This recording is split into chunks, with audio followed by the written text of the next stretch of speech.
자, 그러면 이제 사례 기반 학습을 볼게요. 자, 사례 기반 학습 수업을 할 때는 우리가 도서관에 내려가서 사례를 찾아보자 라고 해서 여러분이 책을 검토하고 그랬었는데요. 3쪽에 보세요. 사례 기반 학습을 하면서 어떤 장점을 기대할 수가 있을까요? 그쵸? 선생님이 준비한 사례만 살펴보는 게 아니잖아요. 여러분이 스스로 판단을 하건대 나에게 필요한 게 뭔가 하는 것을 능동적으로 찾아보는 학습을 할 수 있다라고 해서 3쪽에 장점 첫 번째 줄에 있죠. 줄 쳐보세요. 학습자 전원이 능동적으로 학습에 참여할 수 있도록 이끌 수 있다라고 하는 것. 그리고 둘째, 어떤 능력을 기를 수가 있나요? 문제 해결 능력 줄 쳐보세요. 구성주의 기반의 교육 방법은 다 문제 해결 능력을 강조하고 있네. 그죠? 현대 사회, 미래 사회에서 인간이 갖추어야 하는 가장 중요한 능력, 어려운 능력이 바로 문제 해결 학습이라는 거예요. 그렇기 때문에 구성주의 기반의 교육 방법이 많이 부각되고 있는 겁니다. 문제 해결 능력, 특히 무슨 문제? 현실적 문제 줄쳐보세요. 교과서에서만 점수를 얻기 위해서 문제에 대한 풀이 연습을 하는 게 아니에요. 그죠? 실제적으로, 현실적으로 우리가 이런 문제에 대한 연습을 해보자 라고 하는 것을 다룬다라고 했습니다. 자, 그리고 세 줄을 내려오면 의견 교환을 통해 문제에 대한 통찰력이 증대 줄 쳐보세요. 사례 기반 학습을 하면서 A라는 친구가 찾은 사례를 B라는 친구가 동일하게 찾았어요. 그러면 우리 모둠에 정말 필요한 사례 정보가 되는구나 라고 판단을 해볼 수가 있겠고, 야, A라는 사례와 B라는 사례를 이렇게 순서를 맞추면 어때? 이렇게 이쪽에서는 이런 내용을 사용하고 B에서는 또 이런 내용을 결합하면 어때? 이런 식으로, 그렇죠? 의견 교환을 나누면서 통찰력, 문제를 해결하기 위한 실마리를 통해 해결할 수 있는 방법을 연습할 수 있게 된다라는 거예요. 그런데 사례 기반 학습이 가지고 있는 단점도 있어요.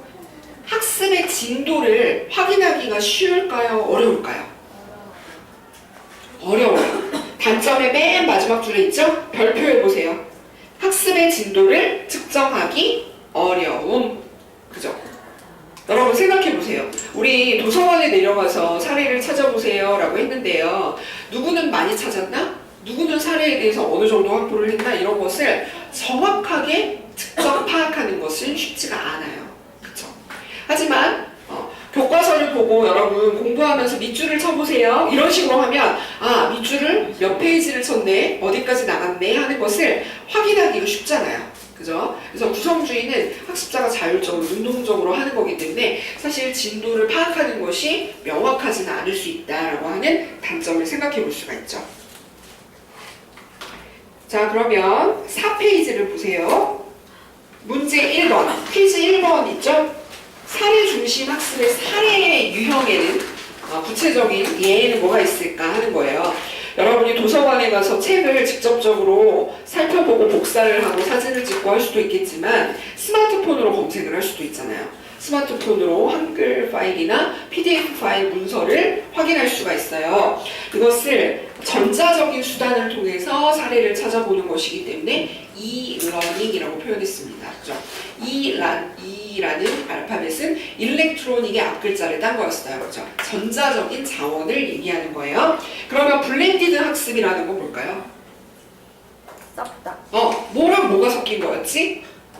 e-learning과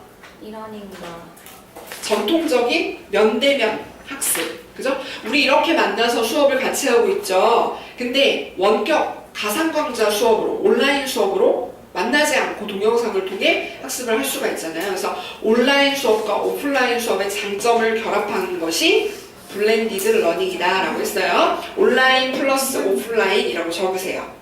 블렌디드라는 것은 온라인 플러스 오프라인을 얘기하는 겁니다. 자, 그러면 7쪽으로 한번 가볼까요?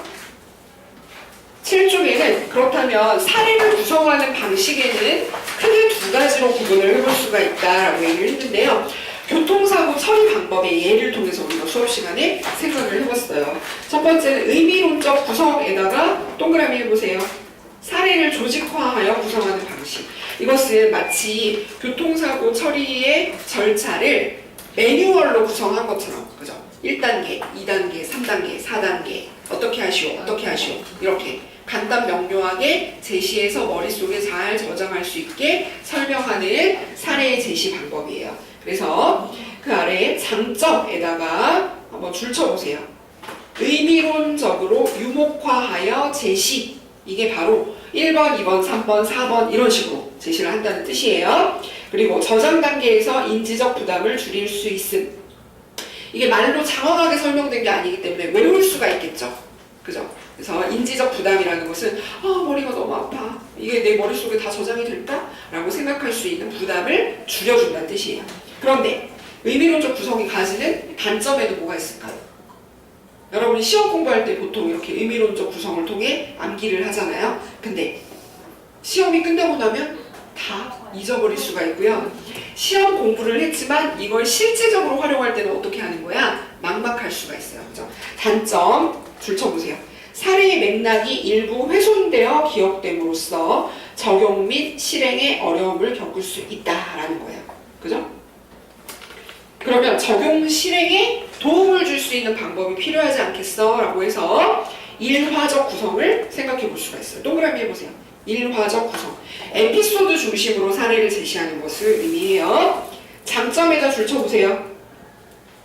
이야기 구조 속에서 사례를 구성하는 요소들을 습득함으로써 용례를 정확히 이해하고 활용할 수 있음. 이거는 이야기를 제시하는 거예요. 교수님이 처음에 운전면허를 따서 교통사고가 났었어요. 그런데 멋모르고 상대방 운전자가 차에서 내리라는 손짓을 하길래 아주 공손하게 내렸어요. 그랬더니 그 사람이 저한테 막 쌍욕을 하면서 너 몇 살이야? 라고부터 시작을 해서 아주 곤혹스러웠던 사건이 있었답니다. 이렇게 에피소드를 제시하면서 그랬더니 교통사고를 처리할 때는 바보야 그렇게 하는 게 아니지 선배들이 저에게 그렇게 알려주었어요. 그래서 첫 번째 절대 차에서는 내리지 말고 먼저 보험회사에 연락을 해라. 그리고 나서 보험회사 직원이 오면 그때서 내려서 협의할 게 있으면 같이 얘기를 나눠라. 이런 식으로. 그죠? 에피소드 이야기 중심으로 하면 나도 그런 상황이 생겼을 때 아주 잘 기억이 나요. 그죠? 하지만 완전 똑같은 상황이 아닐 때는 어떻게 해야 되지? 조금 막막할 수는 있어요. 그래서 단점 줄쳐보세요. 맥락 의존적이다. 그죠? 구체성이 높아 내용적 영역이 다를 경우 전이에 어려움을 겪을 수 있음. 언제는 교통사고를 냈는데 상대방 운전자가 굉장히 어려 보이는 대학생이었어요. 근데 자기가 좀 잘못한 것 같으니까 저를 보고 울기 시작하는 거예요. 그래서 내가 예전에 경험했던 그 사건과는 다른데 이 상황에서는 도대체 어떻게 해야 할 것인가, 그냥 됐다고 하고 보낼 것인가, 마음이 약하다 보니까 근데 그거는 내가 손해보는 것 같은데 어떻게 해결을 해야 될지 맥락 의존적이기 때문에 이전의 경험을 그대로 도입하는 것이 좀 어려울 수 있다라는 것입니다.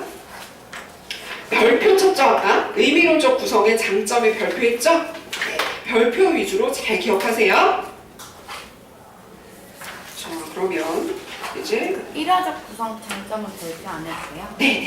그러니까 이것은 어떤 구성 방식의 장점인가 뭐 이런 식으로 헷갈리게 나오겠구나 라는 힌트를 얻을 수가 있겠죠. 14쪽으로 가보세요. 14쪽에서 아까 퀴즈에 나왔어요. 뭘까요? 네, 퀴즈 2번 상호작용에다 동그라미 해보세요. 자, 사례 중심 학습을 온라인으로 구성할 때 사용할 수 있는 기능에는 나랑 같이 이 공간, 온라인 공간에서 학습을 하는 다른 친구는 누가 있지? 우리 과에는 또 누구누구가 이걸 듣고 있구나. 걔네랑 같이 의견을 나눠볼까? 걔가 토론방에 이런 의견을 남겼는데 나는 댓글에다가 그걸 찬성한다고 남겨볼까? 이런 식으로 상호작용을 할 수가 있어요. 질문방, 토론방, 그리고 채팅룸 같은 것들. 좁지 않. 교수님이 1주 2교시에서 이런 설명을 해주셨는데 저희가 잘 이해가 안 돼서요. 구체적인 설명을 조금만 더 해주시면 어떨까요? 쪽지를 보내면 그걸 확인해서 또 답변을 줄 수가 있기 때문에 상호작용을 온라인 공간에서 할 수가 있는 거예요. 알겠죠? 상호작용 잘 기억하세요. 자, 그러면 마지막으로 자원 기반 학습을 정리해 볼게요. 자, 자원 기반 학습의 개념 1조 맨 아랫부분에 나옵니다. 자원 기반 학습은 거기 줄쳐 있죠? 네. 수업 시간에 줄쳐보세요 라고 했었어요. 그런데 무엇을 달성하도록 설계된 학습일까요? 아까 퀴즈에 나왔었죠. 목표라고 얘기를 해서 안타깝게 학습 목표입니다. 이렇게 얘기를 했었어요. 학습 목표의 동그라미. 자, 모든 학습 방법이 다 학습 목표에 도달하기 위해 설계가 돼요. 그쵸? 그래서 이 자원 기반 학습은 학습자의 스타일 그리고 능력에 따라서 다양한 학습자에 맞는 자원을 활용할 수 있다라는 장점이 있는 것으로서 그 학습자가 이러한 목표에 도달할 수 있도록 하는 것을 이제 계획하는 방법이 되겠다라는 것이고요. 쭉 넘어가서 4쪽에 퀴즈 2번을 한번 풀어보세요.